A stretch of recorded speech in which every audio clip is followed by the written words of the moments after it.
So today we're going to be fitting a 3 camera system to a wagon. Today it's on a DAF, but they're all very similar. Just a couple of things to note when you're mounting your cameras. First one is the camera goes on here, and you just got to be careful that when you open the door it's far enough back that the door won't catch, because the doors tend to sag with age. But we'll come across that shortly. I'll show you what I mean. So to begin with, we open the bonnet. Like I said, it's a DAF, so the cameras will be mounted on the side vents here, and I'll get on with that and I'll show you some pictures shortly.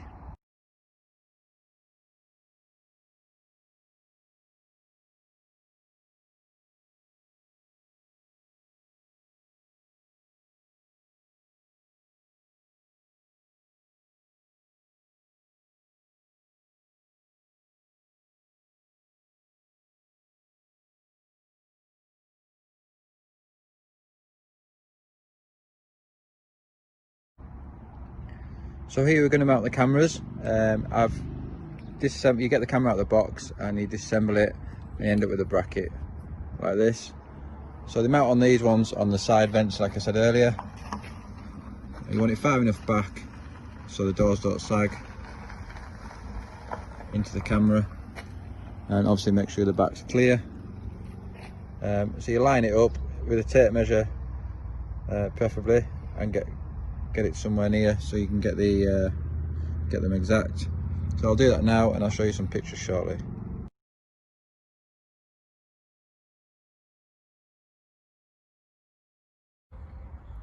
So here we have my camera lined up now. What I do is get a Sharpie and give my middle hole there a circle. That hole there is where the camera lead will go through. So it's a good indication to get that right, and then you can screw the camera onto the side panel.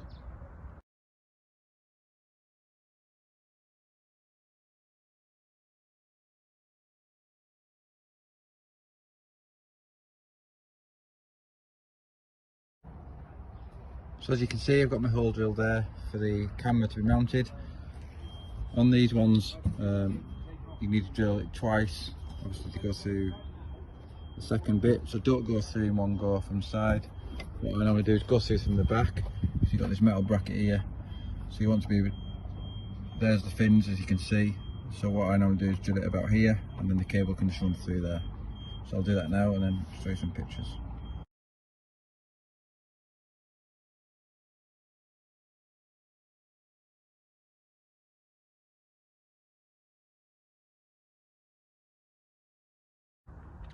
So the next step to mounting the camera is to put the camera lead into some conduit. Obviously the camera lead is quite thin and fragile, so it just gives it extra protection.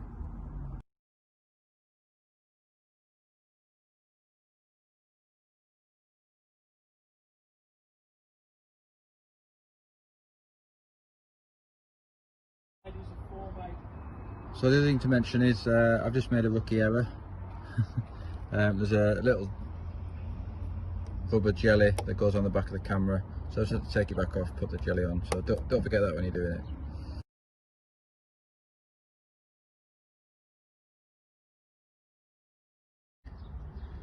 So the next step is to get your cable on your camera. So for the driver's side one, you want at least a 5-meter cable, also in conduit. So I put that in conduit earlier on today.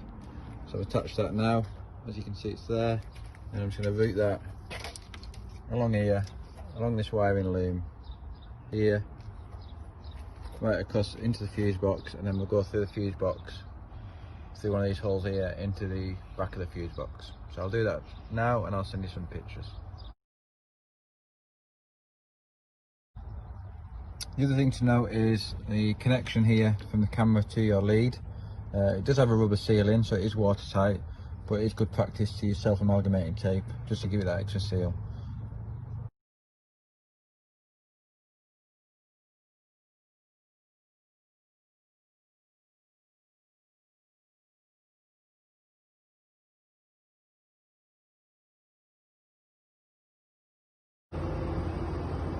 So there we've got the both front cameras mounted, the cables are in conduit and they're all cable tied up, as you can see. I just need to trim the cable tie ends off, obviously. I just wanted to show you where I've routed that cable. So as long as it's secure, not going to shake on anything, that's the main thing. The other thing to note is label your leads up for each camera. So you can see I put 2 bits of tape round the driver's side because that will go into AV2 later onto your MDVR, and I put 1 bit of tape round the passenger side for AV1. So that's just another tip there, just to save messing around later. So I'm moving inside the vehicle now. First thing to do is take your dash trims off. Obviously you want to be in the back of that fuse box, so on this one I'm going to take all them trims off there to feed the cables through from the cameras. Then there's a front dash camera mount to mount, and also the screen to mount, and then obviously the MDVR at the end. So I'll start by taking them trims off. So as you can see, I've got the fuse box covers off now. You can see there to the side where I'm going to route the cables through. So I'll do that, and then I'll attach some pictures. Also on this one we're putting a front dash camera inside on this one, so I've taken the trim off on the top there, and the front dash camera will be mounted there. We've drilled a hole through there to route the cable, and then the cable will run through the fuse box and down to meet the other cables down there. So now I've come to mount the screen. This customer's requested a screen over near the A pillar. I had to get it in the picture there, but obviously you need it so it's not obstructing any view of the windscreen or the mirrors once the door's closed as well. The other thing to mention with the screen is they come with some power leads on. We don't need these as they power from the MDVR themselves, but do trim them off and tape them up individually. We've had a few cases where if them leads touch earth, the screen will go off.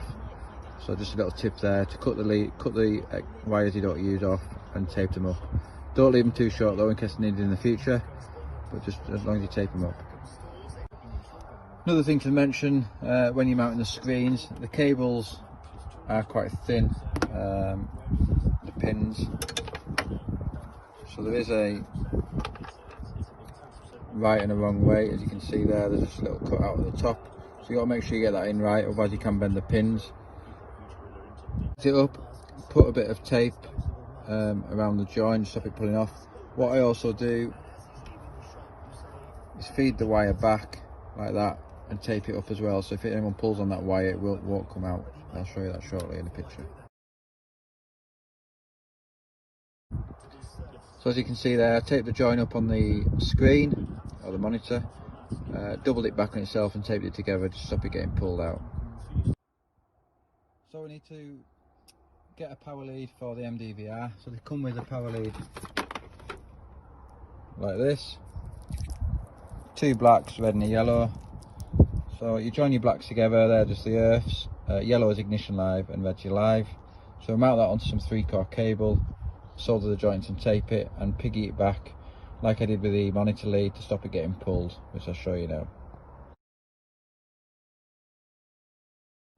So I've attached the cables to the 3-core cable. As I was saying before, it's 2 earths, an ignition live and a live. What we do is use the brown on your 3-core for earth, brown ground, blue for live, and then the yellow and green ignition. Obviously yellow to yellow then, but it's entirely up to yourselves what you do, as long as you remember on the other end. So on the other end of the fuse box, I've got my wire here from the MDVR that's routed down. So we need to find a live and an earth and the ignition live on the back of the fuse box. So that's what I'm going to do now. Clamp onto the wires and tape them up. Obviously make them sure they're good connections. So I just have to live earth ignition here at the fuse box.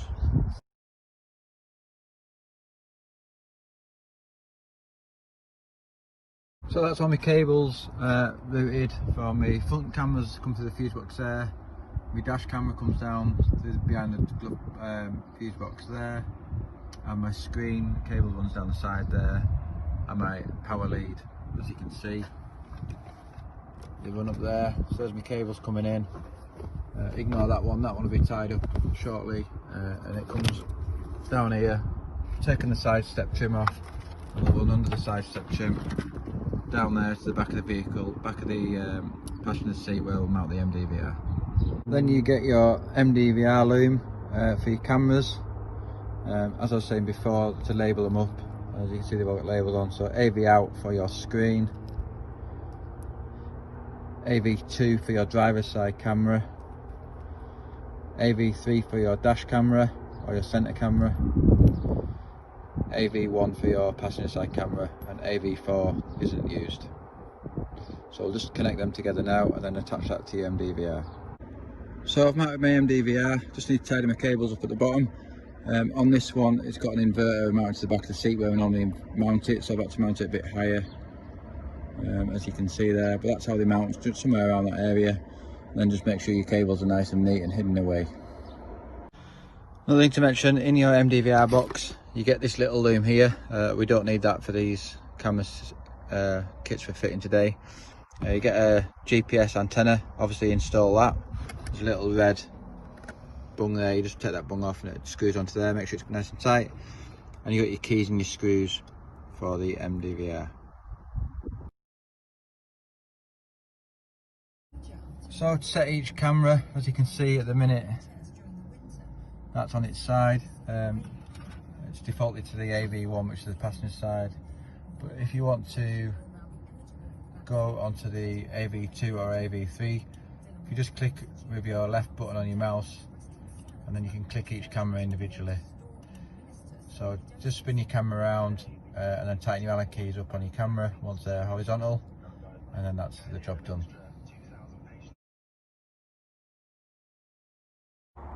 And that's it, job finished. All the cameras are mounted now, the MDVR is mounted on the screen, it's all set up and programmed.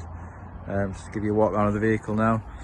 So you got your cameras. What I do is set the camera lens right out that way, because they've got a 180-degree angle on them, so it does get right down the side of the wagon and a little bit in front as well. As a rule of thumb, the dots go up to get you bang on horizontal level. It's all back together now, all trimmed, all clipped up, cable ties trimmed, as you can see. Fuse box back on, and all the trims back on as well. Inside, all the trims are back on. Just need to give that mat a wipe. Got the screen mounted there. It's set to the near side camera. That's how the customer wanted it. It is out of the screen view. It's just the angle of my camera. Front camera on this one is mounted on the top there, and the MDVR behind the passenger seat.